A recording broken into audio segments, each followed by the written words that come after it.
आज हमारे साथ में एक ऐसी शख्सियत, एक ऐसा शख्स जिसे हमारी जनरेशन अपना हीरो मानती है और आज भी मानती है, और एक ऐसा खेल जो भारत का राष्ट्रीय खेल हो, और उस खेल में भी एक ऐसा शख्स जिसने 3 ओलंपिक खेले हो और 3 में 2 में भारत की कप्तानी की हो।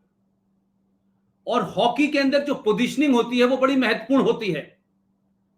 जैसे हमारे यहां क्रिकेट में ओपनर बैट्समैन को बहुत बढ़िया माना जाता है, इसी तरीके से हॉकी में जो फॉरवर्ड खेलता है, जो राइट आउट लेफ्ट आउट खेलता है, उसकी ज्यादा चर्चा होती है। लेकिन सरदार प्रगट सिंह उन लोगों में से हैं जो भारतीय हॉकी के जो उनकी पोजीशनिंग थी वो फुल बैक की पोजीशन थी, और ये माना जाता था कि फुल बैक का काम है कि गोल को रोकना और गोली के पास तक बॉल जाने से रोकना और उसके बाद उस बॉल को आगे तक पहुंचा देना। और प्रगट सिंह चाहे कहीं भी हो, चाहे वो किसी दूसरे फील्ड में काम कर रहे हो, लेकिन प्रगट सिंह आज भी प्रगट सिंह ही हैं। मुझे याद है कि जब रेडियो से कमेंट्री होती थी, पाकिस्तान के खिलाफ मैच होता था, और समीउल्लाह जो पाकिस्तान का एक खिलाड़ी था जिसके बारे में हमारे देश के एक सम्मानित सबसे बड़े कमेंटेटर जसदेव सिंह ये कहा करते थे कि अगर समीउल्लाह के हाथ में बॉल आ गई है तो फिर उसे हवा भी नहीं पकड़ सकती है। तो मैंने वो दौर देखा है कि प्रगट सिंह मैदान में हो और जसदेव सिंह कमेंट्री कर रहे हो, और आपको विजुअल नजर ना आते हो, और रेडियो की कमेंट्री आपके तमाम रोंगटे खड़े कर देती थी। और जब प्रगट सिंह के हाथ में बॉल आती थी तो सिर्फ बॉल ही नहीं डिफेंड करते थे, कई बार ऐसा हुआ कि फुल बैक ने वो बॉल ली और उसको ड्रिबल करते हुए अपने विपक्षी के गोल में जाकर गोल मारा। प्रगट सिंह साहब पंजाब के जालंधर में एक गांव है मीठापुर, आप 5 मार्च 1965 को वहां पैदा हुए। आपने भारत के लिए अनंत बहुत सारे मैच खेले। 3 ओलंपिक उनके बड़े यादगार हैं, 1988 सियोल ओलंपिक, 1992 बार्सिलोना जिसमें उन्होंने कप्तानी की, 1996 एटलांटा जिसमें उन्होंने कप्तानी की, और इसके बाद खेल की दुनिया का सबसे बड़ा पुरस्कार अर्जुन अवार्ड उन्हें 1989 में मिला, और भारत का सिविल अवार्ड जिसे हम कहते हैं, जो सिविलियन अवार्ड से हमारे यहां जो राष्ट्रपति जिन्हें प्रदान करते हैं, उसमें पद्मश्री भी आपको 1998 में मिला। आज उनसे बात करने का एक खास कारण है, और यह कारण इसलिए है कि हम खेलों की दुनिया में बड़ी तरक्की हो रही है, खेलों के बारे में बड़ी चर्चा होती है, लेकिन हम इन खेलों में हॉकी को कहीं महसूस करते हैं कि वो नहीं दिख रही, उसमें वो चर्चा नहीं हो रही, उसके देखने वाले दर्शकों की गिनती कम हो रही है।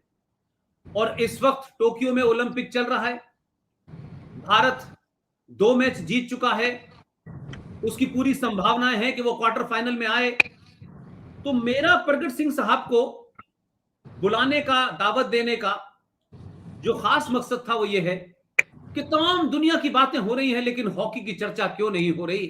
और अगर टोक्यो ओलंपिक के अंदर जितनी खबरें आ रही हैं वो जीत जाएगी तो उसकी कोई हमें एक स्टिल फोटोग्राफ तो नजर आएगी, हम उस मैच को भी उस तरीके से नहीं देख पाते। तो क्यों ना प्रगट सिंह साहब से इस पे ये चर्चा की जाए कि हॉकी की दशा और दिशा ये ऐसे कैसे हो गया कि आज हम हॉकी के बारे में न चर्चा करते हैं, न हॉकी की ट्रेनिंग के बारे में चर्चा करते हैं। जो हमारे अंदर, भारत के अंदर भी बहुत सारे चैंपियनशिप्स होती हैं, उसकी भी उतनी चर्चा नहीं होती। लेकिन एक ऐसा खेल जिसमें बैटिंग है, जिसमें जुआ है, जिसमें सट्टा है, और दुनिया के कुछ 7-8 देश खेलते हैं, उसके लिए एक एक तरीके से चीजें निकाली जाती हैं कि कैसे उसको प्रमोट किया जाए। बड़े बड़े बॉलीवुड के खिलाड़ी भी आ जाते हैं, उसके एक्टर एक्ट्रेस भी आ जाती हैं। तो हॉकी की दशा और दिशा पे हम बात करते हुए, वर्तमान में टोक्यो में जो मैच चल रहे हैं जिसमें भारतीय हॉकी टीम वहां मौजूद है, उसको हम कहां देखते हैं कि भारतीय हॉकी टीम क्या अपने पुराने दिनों की याद, या भारत के दर्शकों को एक लंबे समय से किसी बड़े कप और बड़े टाइटल की जरूरत है, क्या वो कर पाएगा। प्रगट सिंह साहब, वी सपोर्ट पुष्पेंद्र कोर्सेस में आपका बहुत बहुत स्वागत है। और मैं और हमारे कई साथी अलीगढ़ में, एक सरमद महमूद हुआ करते हैं, वो भी हॉकी के बड़े खिलाड़ी थे। जफर इकबाल आपको जानते हैं, अलीगढ़ से हैं, एएमयू से हैं। हम लोग कभी चाहते थे कि आप सबका एक मैच हो और तमाम वेटरन इकट्ठे हो तो हम सब एक साथ देख सकें, लेकिन वो नहीं हो पाया। लेकिन वो तमाम बड़े आपके चाहने वाले लोग हैं और अलग अलग तरीके से कोशिश करते हैं। मैंने आज उनको भी भेजा है कि भाई कम से कम प्रगट सिंह को, आज के प्रगट सिंह को हम देखना चाहते हैं। उस वक्त तो हम देखते थे तो वो नजर ही नहीं आता था, बस एक जर्सी नजर आती थी। आप आए, मैं आपसे सिर्फ यही कहूंगा कि हॉकी को लेकर के क्या सरकारों में उदासीनता है, और खिलाड़ी इतने पिछले लंबे समय में अलग अलग बड़े बड़े पदों पे गए, अलग अलग जिम्मेदारियां भी संभाल रहे हैं, उसके बावजूद भी हॉकी का वो रुतबा, वो जलवा हम नहीं देख पा रहे जो किसी जमाने रेडियो में कमेंट्री करते वक्त होता था। आज संचार के इतने साधन आ गए, आज इतनी हाईटेक हो गई, आज पैसा भी आ गया, बहुत सारी चीजें हो गई, लेकिन जो जान थी हॉकी की वो हमें लगता है कहीं कमजोर पड़ रही है। प्रगट सिंह साहब, आप क्या मानते हैं? सबसे पहले तो सबको मेरा नमस्कार। देखिए, इसमें बहुत सी चीजें ऐसी हुई है कि कुछ चीजें किसी भी स्पोर्ट्स की या किसी भी पार्टिकुलर फील्ड की नेचुरल होती है। वो नेचुरलिटी जो है वो कहीं ना कहीं उन लोगों के दिमाग में रहती है जिस ओरिजिन में या जिस कंट्री में उसको खेला जाता है। इसमें हमने बहुत सी ओरिजिनलिटी जो है वो खो दी है, और इसके बहुत से ऐसे कारण हैं, क्योंकि इसमें जब से एस्ट्रोटर्फ आई है यूरोप ने डोमिनेट करना शुरू कर दिया। अच्छा, यूरोप में भी कुछ ऐसे देश हैं जो उसको कमर्शियल एंगल से नहीं देखते, उसको प्योरली एक उनका पैशन है। जैसे हॉलैंड में मेरा ख्याल है कि जितने अमीर लोग हैं वो हॉकी जो है खेलते हैं, लेकिन जो मीडियोकर लोग हैं वो फुटबॉल खेलते हैं, क्योंकि उसमें प्रोफेशनलिज्म जो है ज्यादा है। लेकिन अगर हम अपने देश की बात करें, क्योंकि इसमें हुआ क्या, स्पेशली इसकी मार्केटिंग जो है, मार्केटिंग उस तरह से नहीं हुई जिस तरह से होनी चाहिए।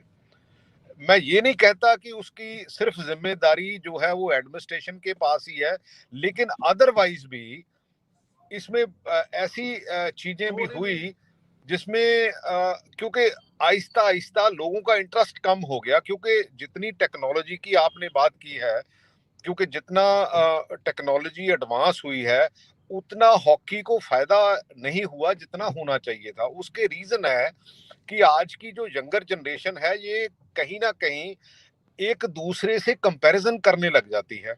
अच्छा, हॉकी ना तो अपनी ओरिजिनलिटी रख सकी और ना ही दूसरी गेम, जैसे कई चीजें ऐसी हुई एफआईएच के लेवल पे कि इन्होंने जैसे रूल्स चेंज करने हैं, कभी उसको बास्केटबॉल के नजरिए से देखा जा रहा है, कभी उसको आइस हॉकी के नजरिए से देखा जा रहा है। तो जो टीवी पे देखने वाले आज की जनरेशन की यंग जनरेशन है, वो जब स्पीड की बात करते हैं तो आइस हॉकी देखने लग जाते हैं, जब कहीं ना कहीं उसमें सडन टर्न्स की और सडन ऐसी चीजें देखते हैं वो बास्केटबॉल को देखने लग जाते हैं। तो कहीं ना कहीं जो ओरिजिनलिटी थी, जैसे मैं भी ये तीनों मैच मैंने देखे हैं, क्योंकि जब हमारे जमाने में क्योंकि डॉजिंग थी, 1-2-1 था, ऐसे कुछ ऐसी चीजें थी जिसमें एक्साइटमेंट थी। अगर आज के जो बच्चे हैं वो कहते हैं कि नहीं जी, वो हम जो है वो डॉज मारना कोचेस ने बंद कर दिया। लेकिन 94 में जब शाहबाज पाकिस्तान का जो लेफ्ट इन था, वो जब बॉल लेके चलता था, इवन ऑस्ट्रेलिया में पूरे का पूरा स्टेडियम खड़ा हो जाता था उसकी मूवमेंट देखने के लिए। इसका मतलब ये हुआ कि जो ओरिजिनल स्किल थी वो आहिस्ता आहिस्ता ऐसी कन्वर्ट हुई कि उसने अपनी जो ओरिजिनलिटी है वो खो दी।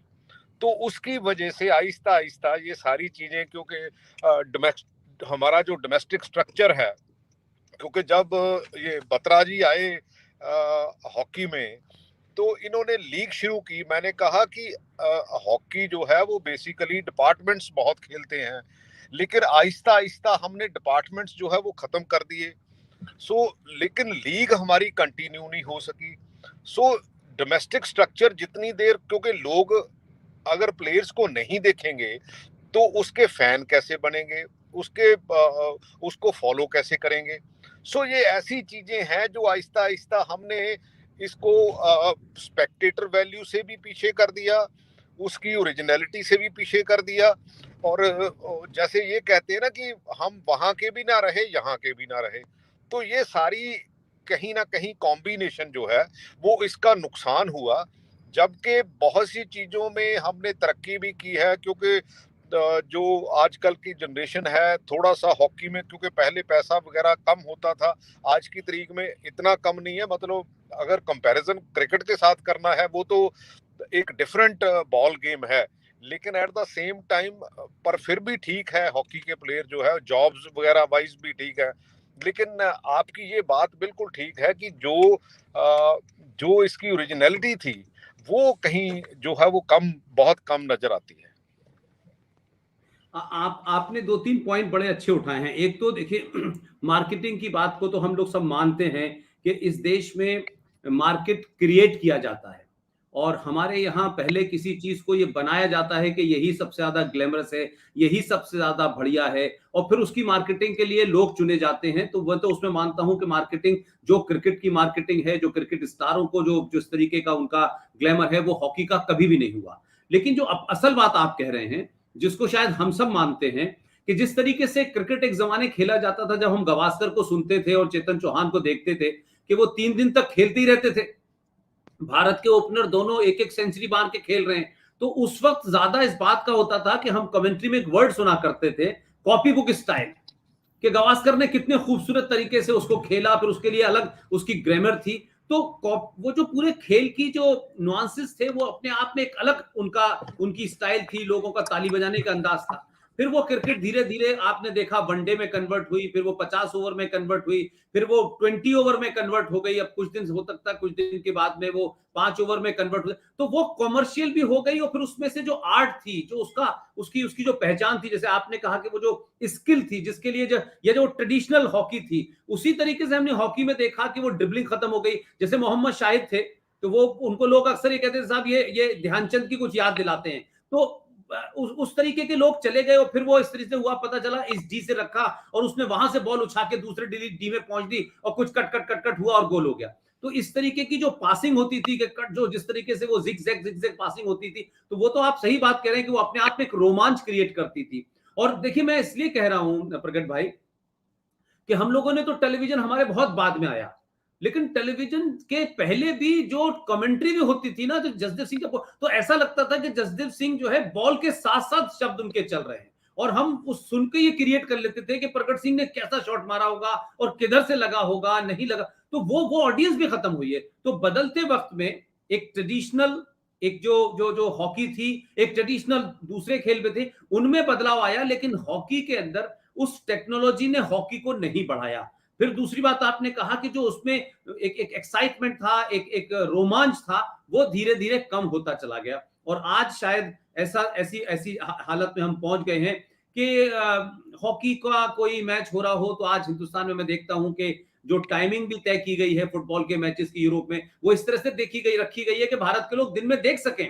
ये भी एक पूरी कोशिश की गई है। लेकिन अब आप देखो, देखिए बहुत सारे, जी जी जी जी जी जी इसी के ऊपर ही कि क्योंकि देखो हमारा जो डोमेस्टिक स्ट्रक्चर है, क्योंकि हमने जो लीग भी बनाई, जहाँ हमारा जो डोमेस्टिक स्ट्रक्चर है, आज की तारीख में जो जितने लोग इंडिया की टीम के लिए खेलते हैं, जहाँ उस लेवल के बच्चे हैं जो इंडिया कैंप्स में होते हैं, उनको कभी भी आम इंसान को देखने का मौका नहीं मिलता, क्योंकि टेलीविजन कॉस्टली अफेयर है, उसके ऊपर हम जा नहीं सके, एक्चुअल में हम देख नहीं सके, क्योंकि अल्टीमेटली वो आइडल तो तभी बनेंगे जब उनको कोई फॉलो करेगा। फॉलो कैसे करेगा? जा तो टीवी पे फॉलो करे, और जा फिर अदरवाइज फॉलो करे।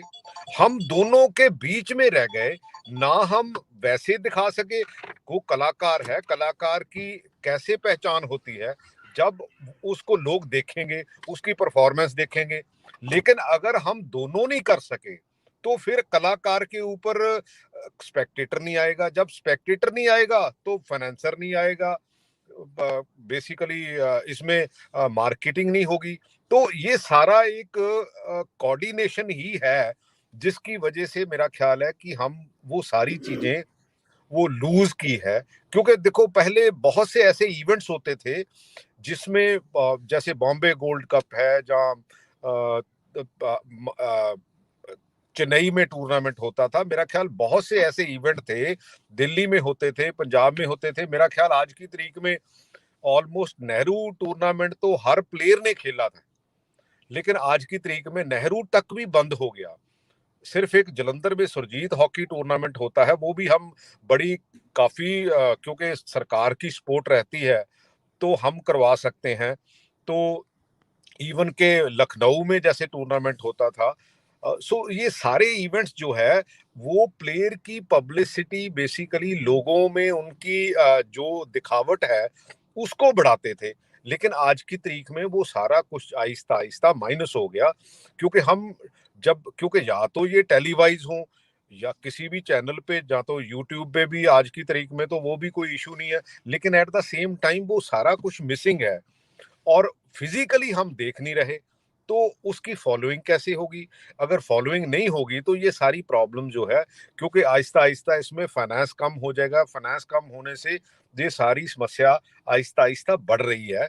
और मैं समझता हूं कि इसके ऊपर हमारी जो फेडरेशंस हैं, एसोसिएशंस हैं, उनको भी ध्यान देना चाहिए।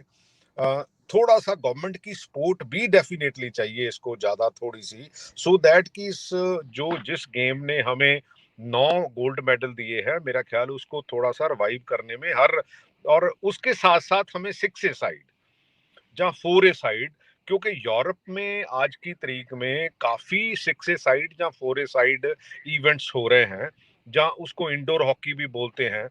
तो उसमें भी काफी ग्लैमर है, उसमें भी काफी चीजें ऐसी है जो उनकी जनरेशन को ज्यादा पसंद आ रही है। क्योंकि देखो जो नई जनरेशन को, क्योंकि मक्की की रोटी और सरसों का साग वो मेरा ख्याल पुराने सारे खाते थे, आज पिज्जे पे आ गए।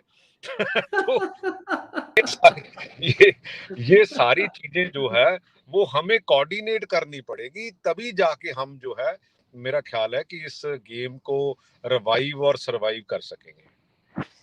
आपका आपका कहना यह है कि मक्का की रोटी और सरसों का साग का जो स्वाद था, जैसे वो चला गया है, वैसे ही हॉकी, ट्रेडिशनल हॉकी का जो जो मजा और रोमांच था वो चला गया है।